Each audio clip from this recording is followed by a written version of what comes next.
Seguimos en Residuo Cero conociendo diferentes aspectos de ese trabajo por la sostenibilidad, por el cuidado del medio ambiente, y hoy hablamos de uno fundamental, de esa Agenda 2030, lo que hasta hace nada conocíamos como Agendas Locales 21. Por eso hoy hablamos con el presidente de la Federación Navarra de Municipios y Concejos y alcalde de Peralta, Juan Carlos Castillo. Buenas tardes. Buenas tardes. Bueno, antes era Agenda Local 21, esto cambia de nombre, se pasa a llamar Agenda 2030, pero al final la filosofía es la misma, ¿no, Juan Carlos? Sí, cambia el nombre. Bueno, ya sabemos también que ahora ya se enmarca en lo que es digamos, los ejes de la agenda urbana española y pasa, bueno, pues cambia el nombre, Agenda Local 21, Agenda 2030, como bien has dicho, pero bueno, de lo que trata es de sostenibilidad y por lo tanto estamos hablando de lo mismo, solo que actualizado igual un poco más a lo que es pues cuestiones que tienen que ver con el tema del clima, ¿no? de la reducción de las emisiones de CO2. Y bueno, pues son planes que se están haciendo en todos los municipios, solo que en algunos que quizás son más pequeños se agrupan y bueno, aquí a través de la red NELS pues se suelen sacar subvenciones por parte del Gobierno de Navarra todos los años que de alguna manera pues lo que vienen es a financiarnos parte del coste de lo que es la elaboración del diagnóstico y del plan de actuación de las agendas locales. Y bueno, pues 3 o 4 municipios, más o menos cada año, pues vamos o bien renovándolas o haciéndolas nuevas. Eso iba a decir, algunos las tienen que hacer porque no lo tenían, otros, y vamos a poner como ejemplo Peralta, porque quizás es el más cercano y desde luego el que más dominamos ambos, ya la tenía su Agenda Local 21 y este año, hace nada, además hace un par de plenos, se acaba de aprobar ya la renovación después de un proceso participativo. Eso es, lo más importante de la elaboración de estas agendas es sobre todo la participación, ¿no? que se trata de hacer a diferentes niveles, sobre todo el nivel administrativo, el nivel de la administración, a nivel técnico y a nivel político, y luego ya más contando con el tejido asociativo y con la propia ciudadanía. Se trata de diseñar un plan de diferentes acciones para que en el futuro, en este caso el nuestro, el de Peralta, va hasta el año 2027, pues digamos se lleven a cabo todas las actuaciones que se van a recoger en ese plan.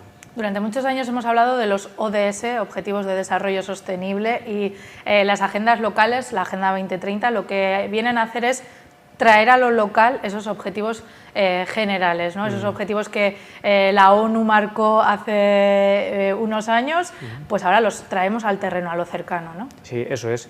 Digamos que esos grandes objetivos que tienen su cobertura total, sobre todo en las ciudades, incluso a veces ni hasta en las ciudades, ¿no? Porque bueno, pues que hay cuestiones que igual no entran, pero esos grandes objetivos los traemos al terreno local a través de las agendas locales, que de alguna manera lo que recogemos es, pues bueno, los adaptamos a la realidad de nuestro municipio, ¿no? Teniendo en cuenta que hay que cumplir sobre todo ese objetivo también importante de reducción de las emisiones de CO2, ¿no? Que a través del Pacto de Alcaldías por el Clima y la Energía pues nos hemos comprometido, pues ya 177 municipios en Navarra, ¿no? Que es un número muy importante, nos hemos comprometido pues a reducir el 40-45% de las emisiones de CO2 para el año 2030. Entonces, este Pacto de Alcaldías a lo que te obliga también es hacer el PACES, que es el Plan de Acción por el Clima y Energía Sostenibles, y ya está hecho también, ¿no? En muchos municipios ya está aprobado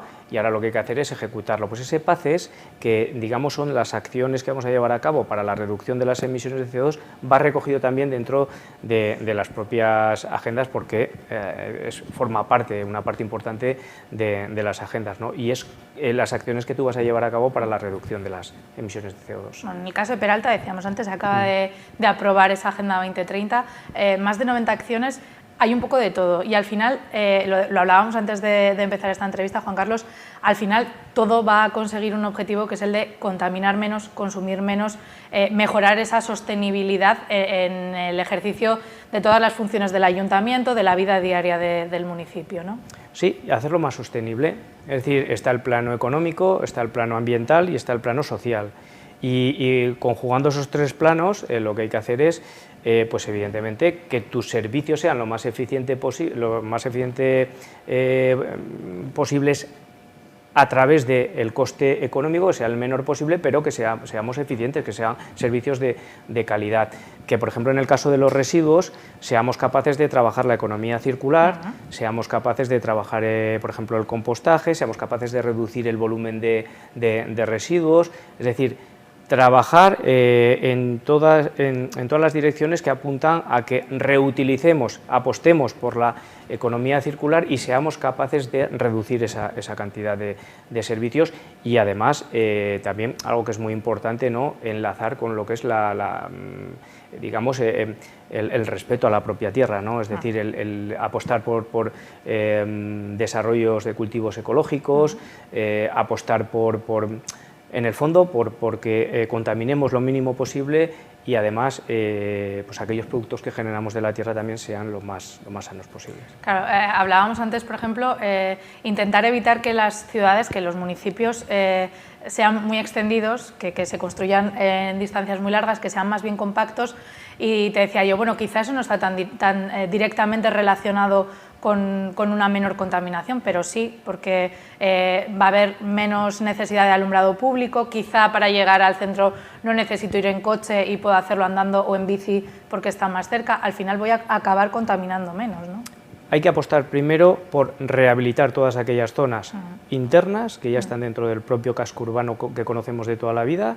¿Por qué? Porque ya tienen un servicio de alumbrado, ya tienen un servicio de abastecimiento y un servicio de recogida de pluviales, ya tienen una urbanización y si no hay que urbanizarlos mínimamente. Con lo cual, ni vas a aumentar el gasto en alumbrado, ni vas a aumentar el gasto en servicio de abastecimiento, etcétera, ¿no? ¿Y qué vas a hacer? Vas a generar espacios que van a ser más amables, que van a ser, va a embellecer y además van a dar un servicio a la ciudadanía porque va a haber vivienda, va a haber locales comerciales, etcétera, ¿no? Entonces, hay que apostar primero por eso antes de por aumentar nuevas zonas de urbanización, por lo que tú bien decías, porque es menos sostenible, menos eficiente y aumentar una zona de urbanización va en dirección contraria precisamente a esas zonas que ya están dentro del propio municipio, ¿no? Que va a aumentar el gasto en todos los sentidos, ¿no? Alumbrado, abastecimiento, las propias calles, la limpieza, etcétera, ¿no?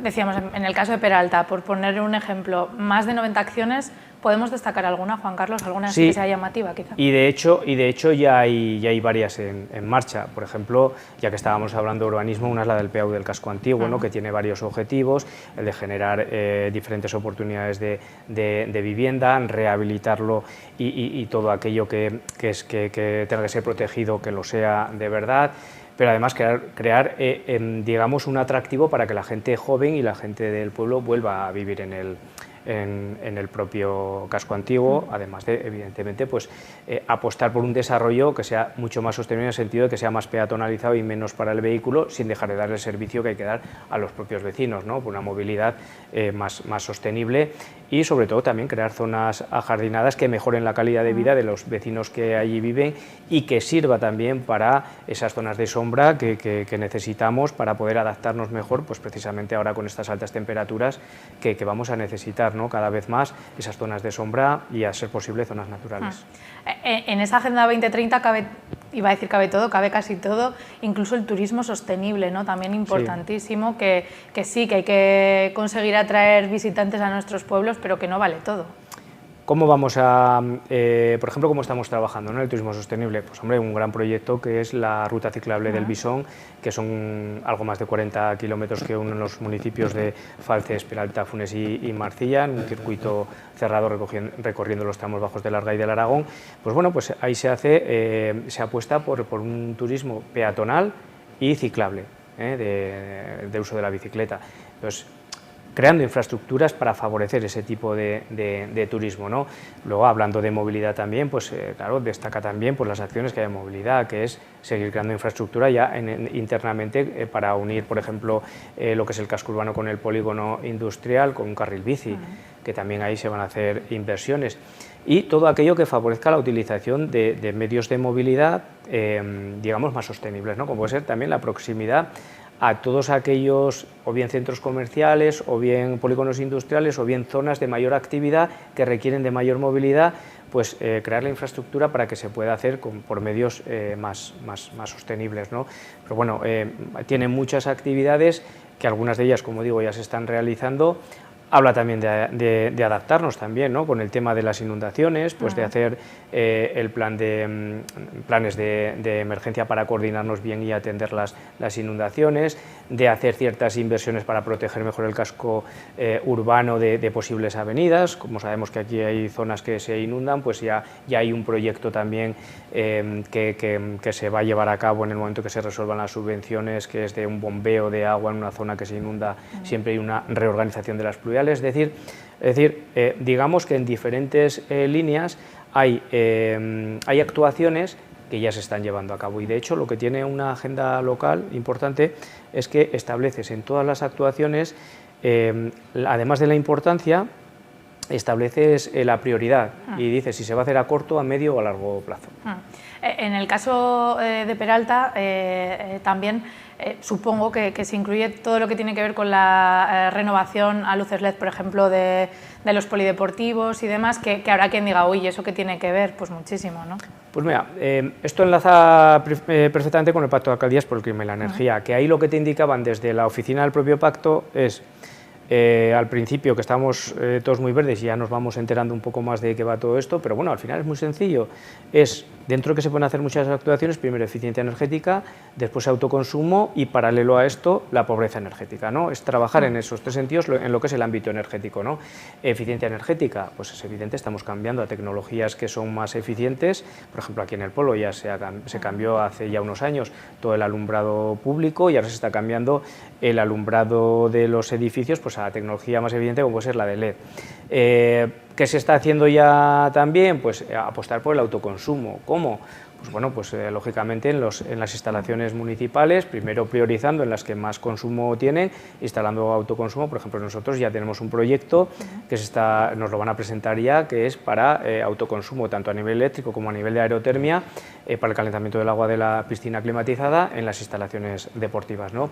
Es decir, y luego la pobreza energética, que también hay líneas que se establecen en la agenda local, por ejemplo, como es en el caso de Peralta, a través de la planta solar, el proyecto de planta solar que hay, que quiere desarrollar Iberdrola, de 370 megavatios, a través de esos ingresos que se van a generar importantes para el municipio, una parte de ellos abordarlos a un tema social, como puede ser la pobreza energética de viviendas vulnerables y apoyo a personas, digamos, de la tercera edad o personas jubiladas.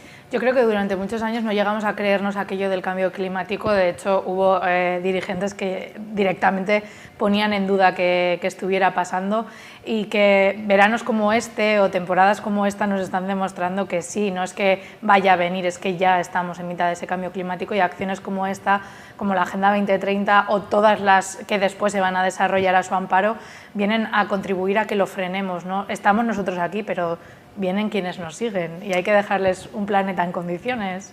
Pero fijaos cómo van quedando en evidencia, porque todavía hay quien tiene el discurso este de negar el cambio climático, ¿no? Fijaos en lo que está ocurriendo, es decir, con las inundaciones. Es verdad que esto va lento, pero no para. Lo que es el aumento de la temperatura del planeta va lento, pero no para. Sí, inundaciones que antes veíamos cada 10 años, cada 5 años, las estamos viendo todos los años. Los planes de emergencia que ahora ya tienen casi todos los municipios y el que no ya lo va a ir haciendo, hace pues una década no se tenían tantos planes de emergencia. ¿Por qué? Porque es evidente que las inundaciones cada vez son peores. O sea, es verdad que hay unos años que no son mejores que otros, ¿no? Pero sí que es cierto también que las inundaciones no hay más que ver lo que ha ocurrido en diciembre del año 2021, ¿no? Pero bueno, no solo esto, los incendios que hemos tenido hace poco, pues bueno, pues es que todo tiene su porqué, y es que venimos de una semana importante de altas temperaturas en mayo. Nada habitual, y luego una semana importante de altas temperaturas sin que acabe el curso de los escolares, que hasta ahora, por ejemplo, en nuestro pueblo no habíamos tenido problemas con las temperaturas y este año hemos tenido problemas y se han quejado con razón de los propios centros educativos. Es decir, ya se nota. ¿En qué ha desembocado todo esto? Pues en una ola de incendios, evidentemente, porque está todo muy seco, vale que igual algunos son evitables, ¿no? Porque se pueden tomar más precauciones, pero no nos engañemos. O sea, con tanta sequedad, con tanta calor, bueno, pues es que ahora mismo digamos el ámbito natural es muy peligroso y se puede llegar a producir un incendio en cualquier momento. Entonces, lo que sí tenemos que ser conscientes es de que es una realidad el cambio climático y que en nuestra mano está el pararlo, el frenarlo y conseguir pararlo. ¿Cómo? Pues trabajando intensamente, y va a ser cosa de muchos años, reduciendo las emisiones de CO2 hasta el punto de que no solo a nivel público, que también a nivel de las administraciones, sino a nivel particular. ¿Para qué? Pues para que lleguemos a un momento en el que no generemos más emisiones de las que tenemos que generar para que no siga aumentando la temperatura del planeta. Y ahí, las agendas 2030, porque a veces nos parece que es algo etéreo, ¿verdad? Que no se va a llevar a cabo o que solo es teoría, que solo es estos papeles que tengo yo en la mano. No. La gestión del agua. La gestión del agua, que es que el agua no es un recurso, ni le hemos dado la importancia que tiene hasta ahora y creo que vamos a tardar porque no nos suele faltar el agua. Pero el agua no es un recurso finito. Sí, pero va a llegar el día en el que nos falte, a lo mejor no lo vemos nosotros, pero... Exactamente, entonces, por ejemplo, yo es algo en lo que hago mucho hincapié con el Departamento de Administración Local, que es aproximadamente, y esos son datos ya del propio gobierno, no me los invento yo, de cada litro de agua que se transporta, en muchas zonas se pierde medio litro de agua en el transporte. Tendremos que poner las redes en condiciones... El transporte, eso iba a decir, hablamos de las redes el transporte por las redes del agua. Entonces tendremos que poner medios y es invertir más en que las redes estén en condiciones, porque no nos podemos permitir esos lujos, por mucho que no tengamos escasez de agua, pero que algún día la tendremos y nos acordaremos de no tener las redes en condiciones y seguir perdiendo agua. Claro que esto es muy poco goloso, permíteme la expresión, para los ayuntamientos, porque se ve poco, ¿no? Queda mucho más bonito invertir en un pabellón nuevo, en un edificio nuevo, en una casa de cultura, da más rédito eso que arreglar las redes de agua de la localidad. No sé cómo decirlo, pero debiera ser uno de los objetivos principales de cualquier ayuntamiento. Tener las redes en condiciones. ¿Por qué? Porque no nos podemos permitir el lujo de perder agua porque las redes no están en condiciones. Porque el agua que se pierde no es que la perdamos, que ya es importante, sino que genera unos daños en la estabilidad de la propia calle y a veces en la de las propias viviendas de esa calle. Y porque tenemos que empezar a valorar el agua con la importancia que tiene. Y porque si hablamos de eficiencia en el agua en el regadío, tenemos que ser también eficientes en el ámbito urbano. Porque a ver si nos vamos a empezar a gastar, que me parece muy bien, porque además se hacen más, digamos, los cultivos son más intensos y es más efectivo para el agricultor, pero, hombre, no estemos invirtiendo para hacer los riegos más eficientes y nos estemos dejando de lado que igual el agua que dejamos de gastar en el riego la estamos perdiendo por las redes del abastecimiento urbano, ¿no? Entonces, creo que eso hay que darle mucha importancia y sería importante, bueno, de hecho en el PIL se van a invertir recursos, pero yo siempre digo que ahora mismo con el déficit que tenemos en este sentido, cuantos más recursos mejor y si son más de los que se han puesto, pues creo que es importante que se haga. Bueno, decías, todavía hay quien no se lo cree, todavía hay quien no está convencido de que el cambio climático es una realidad, pero también hay quien sí se lo empieza a creer, ¿no? Y quien trabaja por ello, lo decíamos antes, muchísimos municipios navarros están renovando sus agendas locales, están haciendo su Agenda 2030 ya, ¿no? Porque para todo necesitas un plan, y el plan para trabajar tanto esta parte de la reducción de emisiones de CO2 como todo lo relativo en sostenibilidad, el marco es la Agenda 2030. Y eso requiere de un año, 6 meses de diagnóstico y 6 meses de elaboración del plan, ¿no? Pero hay que hacerlo porque ya ahí, además, yo digo que esto es como tener un programa electoral hecho. Es decir, con poco más... Qué fácil, ¿no? Con poco más, tú te presentas ante la ciudadanía y es que poco más vas a tener que meter. El ámbito cultural, evidentemente, que no queda recogido y poco más. Bueno, pues se lo voy a devolver, por si acaso hay que utilizarlo de aquí a mayo del año que viene. Juan Carlos, muchísimas gracias. Gracias por explicarnos qué es una Agenda 2030 y por ayudarnos a entender mucho mejor el por qué es tan importante que nuestros ayuntamientos lo tengan. Y nosotros vamos a seguir conociendo más aspectos, aunque será ya en el próximo programa de Residuo Cero.